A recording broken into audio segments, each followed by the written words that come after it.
Vous écoutez Pierre Nantel.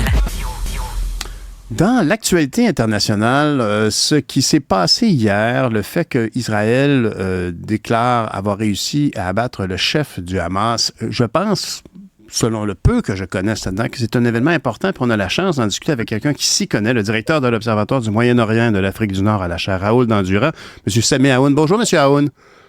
Bonjour, M. Nantel. Est-ce qu'un néophyte comme moi peut avoir cet instinct que c'est déterminant ce qui s'est passé en ayant atteint le chef du Hamas? Est-ce que c'est un point tournant?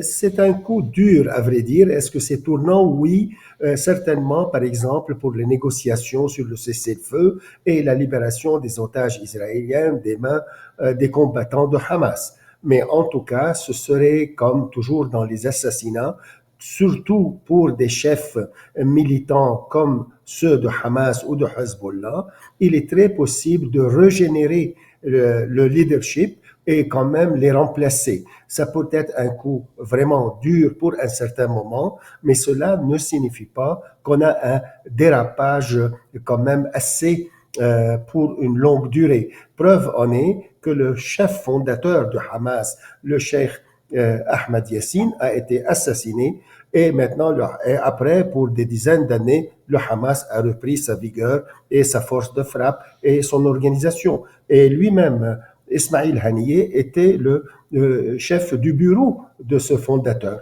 Donc lui-même a été quand même exilé pour quelques années, emprisonné en Israël aussi, et on voit que le Hamas continue. Donc l'assassinat est dur, il est certainement un signal très important pour un certain dérapage, mais cela ne signifie pas l'effondrement d'une organisation milicienne comme le cas de Hamas.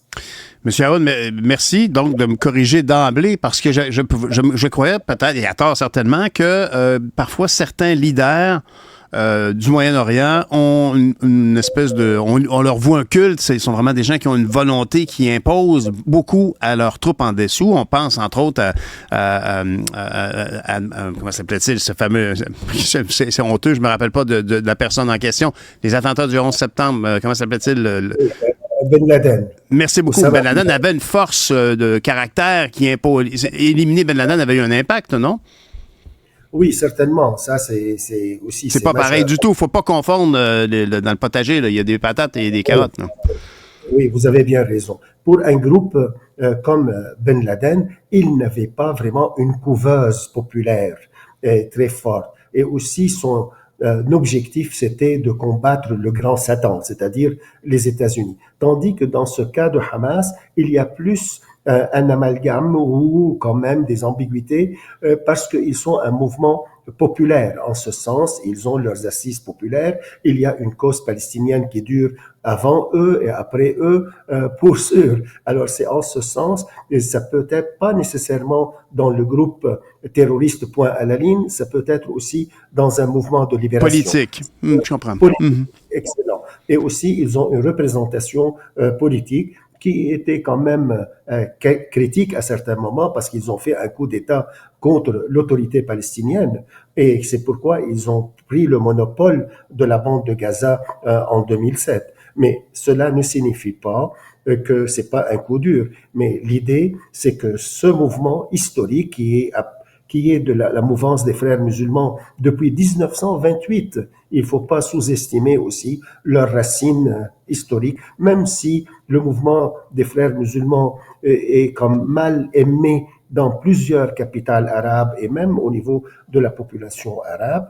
Mais c'est ce qui explique encore que Ismail Haniyeh se trouve à Téhéran, en Iran, parce qu'il a fait, avec certainement le génie iranien stratégique, ils ont fait une alliance qui était presque contre nature entre les frères musulmans et le khomeïnisme, le chiisme radical que représente l'Iran. Et sur ce point, le fait de l'assassiner en Iran, ça pourrait aussi avoir une signification, une contestation contre ce rapprochement entre le radicalisme islamique du côté chiite ou du côté sunnite, et ainsi les Israéliens envoient un message que nous sommes contre tout ce radicalisme, indépendamment de sa couleur idéologique. Monsieur Aoun, quand quelqu'un comme moi, je choisis d'afficher ma méconnaissance du dossier devant un spécialiste comme vous, je pense que c'est faire œuvre utile parce qu'il y a beaucoup de confusion dans l'opinion publique dans tout ça. Et par exemple, lorsque vous nous évoquez que l'assassinat de ce dirigeant ne signifiera pas un grand mouvement, une différence dans le mouvement, mais plutôt une succession d'un nouveau chef dans l'organisation, c'est important quand même de ne pas avoir ces pensées simplistes par rapport au Moyen-Orient. Moi, je dois avouer aussi les limites de notre savoir et aussi dans ce sujet, ce sont des cactus, on n'arrive pas à les toucher sans être piqué. Alors, il faut faire attention aussi de ne pas avoir cette prétention ou une arrogance du chercheur ou de l'expert. Mais vous avez bien raison de le signifier, en ce sens que à un certain moment, on aura des turbulences, ça c'est sûr, mais pratiquement à cause que la cause palestinienne a vraiment engendré beaucoup de militantisme, beaucoup d'activisme et d'engagement, elle va certainement reproduire d'autres chefs ou d'autres mouvements. Il y a eu une période où les commandes de la cause palestinienne étaient entre les mains de la gauche. Les marxistes-léninistes et modernistes. Après, c'était avec un semi-laïque comme le mouvement Fatah, et maintenant nous sommes avec cette phase d'un islamisme radical. Alors c'est pourquoi je dis que c'est possible d'avoir des attentes apocalyptiques, mais sur ce point précisément, Ismail Haniyeh a été depuis un certain moment loin. Si jamais on va trouver un autre dirigeant, et je ne crois pas qu'il n'y a pas beaucoup d'entraves, mais sûrement il faut voir est-ce que ce nouveau commandant politique va être plus proche de Yahya Sinwar, l'artisan du 7 octobre, et qui est le leader militaire qui est aujourd'hui dans un des tunnels de Gaza. Alors, à ce moment, on va voir est-ce que c'est l'aile politique qui va avoir la préséance sur l'aile militaire ou non. Parce qu'on dit que Yahya Sinwar a été toujours très autonome et même rebelle à l'égard l'aile politique représentée par Khalid Mish'al ou Ismail Haniyeh décédé aujourd'hui. Monsieur Aoun, est-ce qu'on peut imaginer que cette exécution-là, très précise, au lieu de bombarder tout partout où on a précisément atteint cet homme, est-ce qu'on peut présumer que c'est un peu comme c'est le temps de faire ce grand coup, avec les conséquences amoindries que vous venez de nous décrire, est-ce que c'est le temps de faire ce grand coup avant que les traités de paix proposés par les Américains se développent? Est-ce que on s'est dit c'est le bon temps, sinon on ne pourra pas le faire après? Oui, il semble que c'est la bonne volonté de l'administration Biden en particulier, puisque Israël a repris ce qu'il cherchait, c'est-à-dire une reprise de sa force de dissuasion et d'avoir une vengeance du 7 octobre. Comme ils l'ont dit, il y a déjà quand même, ils ont atteint un certain objectif et substantiel. Alors à ce moment, ils pourraient retourner à la table de négociation.